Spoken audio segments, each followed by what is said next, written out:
look at Liz Truss, should we? Because she was on Farage last night. Let's have a quick listen. This is what every human being wants. Margaret Thatcher says when people are free to choose, they choose freedom.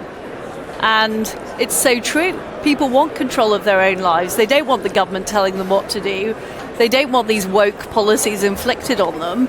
But the problem is the leftist activists have been very, very assiduous at pushing that agenda, which is why we need a conservative movement that challenges that at a grassroots level. What do you make, Andy, to all of that?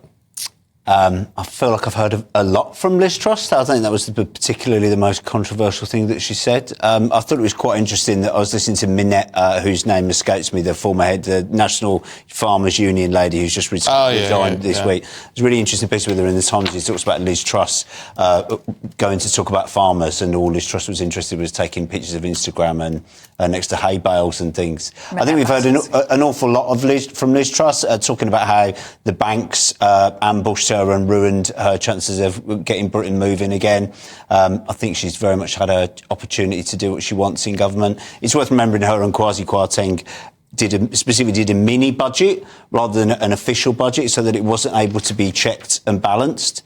And, you know, she had complete free rein to do what she wanted, and it was a disaster. I don't disagree with the statement that she was making there, but equally, I think she's on the campaign trail, but I'm not sure where the campaign is heading. Yeah, fair point, Claire. Well, it's interesting to see that she's reflecting back on Thatcher.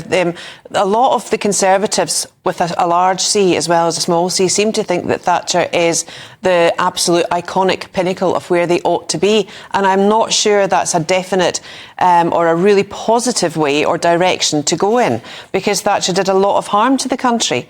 However, you know, she was in the premiership. She was Prime Minister for how many days? 48. 48 days. And she has blamed the Bank of England, and she's blamed everyone else apart from her own policies.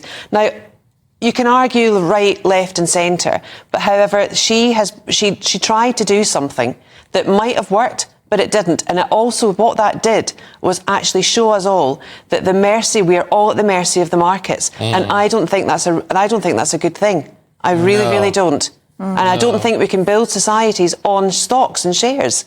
I mean, long gone we were a manufacturing country, and it was Thatcher who actually brought us out of manufacturing, much to the chagrin of the steel workers, the coal workers, shipbuilders, everything. Yeah, but we stopped being the poor man of Europe as a result, didn't we?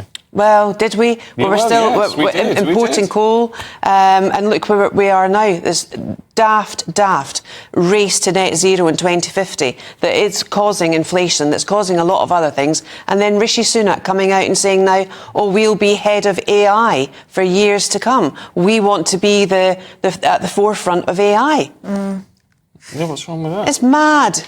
Come on, Stephen. Well, what's wrong with that? I mean, what's right with it? Because we're going to erode people doing jobs. But it's an emerging technology, which is going to happen whether we want it or not. So we may as well be the argument is you be at the forefront of it rather than trailing behind. Well, that's one argument, I suppose, but I'm not necessarily for it or indeed a fan of it. No, well, you sort of don't have to be, in a sense. No, I worry if it's controlled by other nations, China, Russia, etc., we're going to be incredibly vulnerable. Well, already is. Whether we're at the forefront of it, we have to have a very specific understanding. And we need to have strong leadership in it. We're out of time.